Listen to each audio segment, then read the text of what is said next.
All right. Are you editing this? Pardon me? Or do you edit?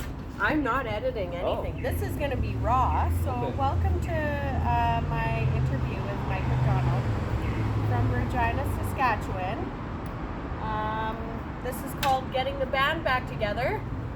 And the whole purpose of this is to interview musicians that are not necessarily recognized or, Hollywood famous. I want to make sure people get to hear their story.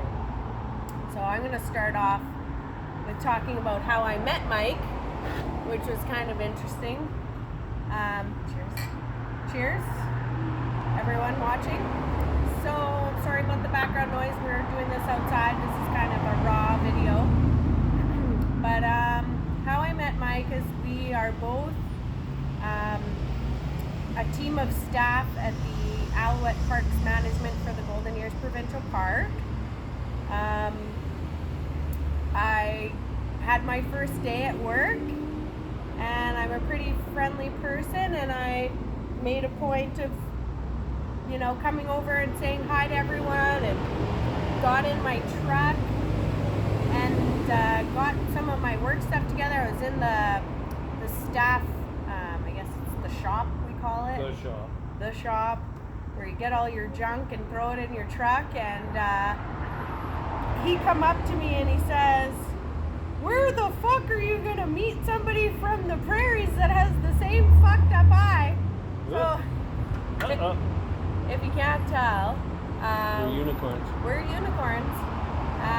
This is another notion of, strabismus awareness, just so everyone's aware that it's a big word. That is a big word. We're happy with it.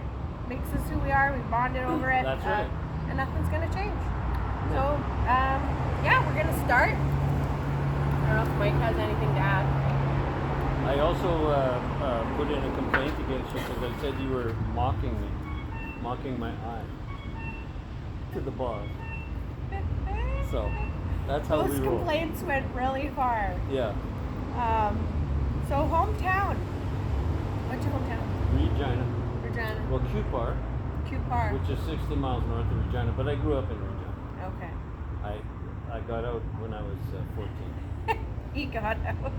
I escaped when I was Same 14. like me. I got out of Winnipeg. Yeah. Your very first job that you remember. I was a milkman. What type of milkman? Milkman was a horse-drawn milk cart. And I'd go at 4 in the morning, hook up the horses, and we'd deliver milk. Crazy. That's how long it In was. Saskatchewan. In Regina. In Regina. Yeah, it was a part-time job because the guy got arrested or I don't know. And I knew the guy that his boss, and he said, "Hey, you want to do this?" I said, "Sure." I was like 16. Best experience of my life. When I was 14, I worked at a stable, and I'd take people out on rides. So I'm very horse conscious. I love horses. I love horses. If anyone's got horses. Horses and a place for us to stay. Yeah, and a place for us to stay. We'll move in here. All right. Your very first instrument that you ever tried or played? The very first thing I played was a trumpet because my dad played trumpet. So my dad played trumpet in big bands his whole life and saxophone. And so he thought it would be a good idea. Until I started playing it in the house. And then I think that's like everyone in the recorder or the flute or something. Well, and then your mom's like, "Shut up back there!" Yeah, I picked up the flute later. Your first love, I don't know, doesn't necessarily have to be a person. Maybe it's nature, maybe it's food or something. But the first kind of music was for sure, and always has been. My biggest addiction, my biggest love, same thing. Music. As you heard, first love, music. Yes. First album that you put together. It was called In the Heat of Country. Okay. And it was all covers. I didn't write anything at that time. Yeah. But it was songs by Matt Davis and just some. And I did an arrangement of Johnny Be Good, the Chuck Berry song. Awesome. Except it was a ballad. Cool. Yeah, and it did very well. I had I had 2 number 1 singles, the first two singles. I should say single because it was 45, and one side was too rocky for the daytime, so they would play the other side and then play the other side at night. So Someday, which was written by Dave Loggins, and it was beautiful. It's such a beautiful song, and they'd play that, and that went to number 1, and the rocker on the other side went to number 1 because it kind of followed each other. So that was exciting. And I played with such great musicians. Who were the musicians? They were my road musicians. I actually believe in if you want to get that feel. To this day, my bass player Dave Shabbat, who's probably one of the top 5 musicians in the world, to me, he plays everything. He always says that album always felt like you were listening to us live. You know, so we did it in Winnipeg. Nice. Yeah. Hometown. Another hometown. Yeah. Just a little off topic here. Coffee or tea, and why? How do Coffee. you start I your can't tea? tea. Fuck no tea, fuck Yeah. no. Just keep it away. Coffee starts the day for this guy. No. I don't drink that much coffee. No. On my days off, Yeah. I drink coffee, but not when I'm working. No. I don't know why. It makes me sleepy. It puts me out. Fuck, only you. Beer, liquor, or sobriety? What do we? Sobriety's hard. It I is will hard, say, as we're both in the beverage I had notions my years, today. you know, well, I was out on the road when I was 15 years old. And so, you know, both of my parents had some drinking issues, and I had it as well. So I went through the first 52 years of my life. Maybe. No, it just, sobriety's hard to keep up with, but it's better than what I was going through. I appreciate it every day. I'm not sober now, but I might have dipped back in. I might be sliding down that pole. But I don't drink like I used to. I have an idea of how much I should. Whereas before it was just whatever. Well, just going for it.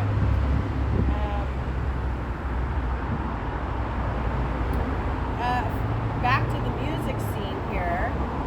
Was there like a favorite collaboration that you had with somebody, like musician-wise, or even just a song? I've gotten to work with so many amazing people. I've really been lucky. The Saskatchewan music scene brought out a lot of people. I have to mention Jack Semple for one, who's probably one of the greatest guitar players in the world. He played all my stuff. He toured with me as my guitar player. He was nice enough to come out on the road with us. Dave Shabbat again I'll mention because that band was just something else. And we had a great drummer at the time named Cal Harley. And that was just the most fun I've had. And because it was just, it elevates you, you know, I mean, the harmonies were unbelievable. It elevates you to a point where you play better, you try harder, you know. I mean, I never got off the road, ever. Yeah. Like I would tour, I would play a gopher hole in Saskatchewan if somebody gave me $5. So I just love playing live. So I never stopped. So I went through a lot of musicians and I met a lot of people, you know, who influenced me greatly, either bad or good, you know. And then I worked a lot in the States, and that's where really my writing started. That's where my love of music started. Like I didn't want to be a cover anymore. I don't want to be just Johnny in the bar anymore. Yeah. I've done it. I don't want to do it anymore. I love writing. I love, you know, letting people hear my stuff. Now with the internet, more people hear your stuff Internet than they do if you're playing in some crappy bar. Yeah. You know? Yeah. It's true. And that's, you know, a big part of why Reverb Nation. You can hear all my stuff on Reverb Nation. Reverb Nation, YouTube. He does have an Instagram, but it's very more so entertainment value than it is actually music value. It's a lot of fart jokes. That's fine. We like those. Yeah. I didn't say I grew up, I just got older. Most famous person that you've ever met, that you remember? Okay, so I worked up for a short time with Gary Glitter. We'll just Gary Glitter. Yeah. Oh, yes. Yeah. So I did a tour with him once, but then he got arrested, so we just got left there because that was the best and the worst. But I've toured with Buddy Knox, who was one of the original, original 8 rock and roll people. Okay. Buddy Holly, those guys. So I worked with him, and that's the best experience I've ever had. Wow. He taught me more about being an entertainer than I ever could have learned from anybody else. Amazing. And he drank with it, so it was fun. Wow, and that's a big part of what we're here That's for. right. We played the Commonwealth Games with him, back in Edmonton. Wow. So we got to do a lot of gigs. We got to do Wembley for this old rock and roll tour. So it was amazing. Amazing. That sounds amazing. Another off-topic. Spirit animal representation. Is it a person? Who is it? What is it that makes you? What is your spirit animal? This man's Sloth. Because I'm lazy. sloth. I can plan, I send you my steps every once in a while. Sometimes it's 4 for the entire day. So I'm not a hiker. I'm not much of a mover. Our job that we had, we do a lot of walking. But if I'm off, I don't. Yeah. I love all animals. So Yeah. I would like everything that's good to come into me and deal with me and keep me. We're going. dealing with you for sure. Yeah. Because I'm hard to deal with. So. You're not. Earlier, you were talking about being in Vegas for this music awards. I can't remember what. California Country Music. Okay, so can you touch base a little bit on that? Well, my record promoter, who was from Phoenix, he did a great job. I got a lot of European airplay. At one point, my record was number 1 and Garth Brooks was number 2. That's not saying that I was better than Garth Brooks. It's just in Europe, independents do extremely well. They like them better. They root for them, So I got nominated for like 5 awards, and I won 4. So I won Song of the Year, Songwriter of the Year, Album of the Year, something else. There, it's on the list. But it was exciting to go. Yeah, no kidding. And I went to an award show in Nashville, and that was exciting. It was kind of a whole month of fun that we did. We toured the southern U.S. We were in Dallas. We did Houston. We stopped in Louisiana. It was just a lot of fun. Yeah, and at one point you lived in Arizona. What was that like for you? Arizona changed my life. It made me appreciate everything musically because there's amazing musicians down there. Not only amazing musicians down there, but the feel of the music. So there's Latino music involved in everything, and the food and the culture. And even as white as I am, I just got sucked right into it. I lived in San Antonio for a while, and the same thing. The more I was around that culture, the more I just soaked it up musically. And I think that's the southern rock thing I love. I love Texas rock. I love Texas blues. And you don't get that up here. No. You don't hear excuse me. You don't hear a lot of bands that are playing that type of music. And my writing is really in that vein now. I notice I'll write a song and I'll go, that's a little Latin, and I'm not a little Latin.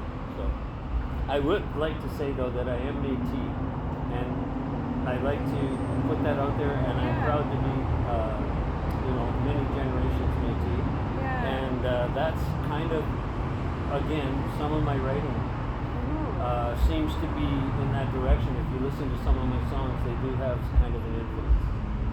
Amazing. Just a tonal kind of aspect to your writing. When you find out who you are.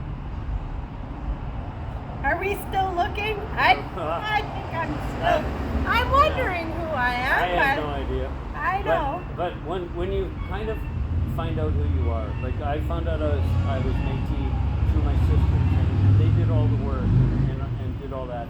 And as we go, they speak the language, and they speak. Then they try to teach me, and as I go, I listen to more stuff and more music, and more culture and get, and then I kind of have a sense of being.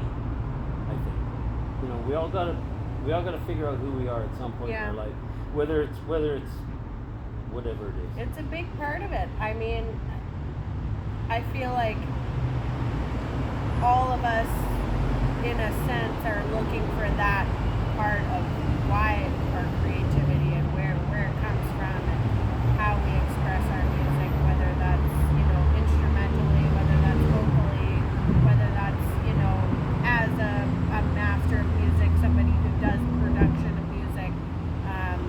I think that's a huge key role. Like what culture, what heritage do you have? How does that play a role in what you're expressing with your sound of music? I think it changes a lot of stuff once you actually embrace it and figure it out. I think it changes everything. By the way, I have lots of really good original material. I'm willing to give to Johnny Reed maybe. Amazing original material. I have one of his albums. It was given to me at work, and a co-worker and I, one of my close girlfriends, Tabitha LaForge. Shout out to Tabitha LaForge. She and I is a disc. I don't know if a lot of you children out there know what a disc is.